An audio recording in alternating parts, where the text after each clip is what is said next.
উনি তো আমাদের রব, উনি তো আমাদের খালিক, উনি হলেন আমাদের মালিক, উনি হলেন আমাদের সৃষ্টিকর্তা, বিধানদাতা, আইনদাতা।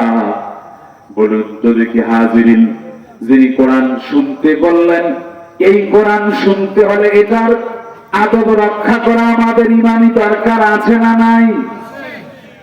কিন্তু আওয়াজ এত কম হলে তো চলবে না, আমাদের দায়িত্ব আছে না নাই? আরো সাউন্ড বাড়াইতে হবে কোরআন শুনতে হলে। আল্লাহ পাকের, আল্লাহ যেহেতু শুনতে বললেন, তাহলে বলুন তো দেখি ওনার এই অর্ডারকে ফলো করা, এই আইনকে মান্য করা, এই আদেশকে মান্য করা আমাদের জন্য অবশ্যই দরকার আছে না নাই? অবশ্যই এই দায়িত্ব পালন করতে হবে। যেহেতু কোরআন উনি শুনতে বললেন, তাহলে অবশ্যই কোরআন শুনতে হলে আদব আছে।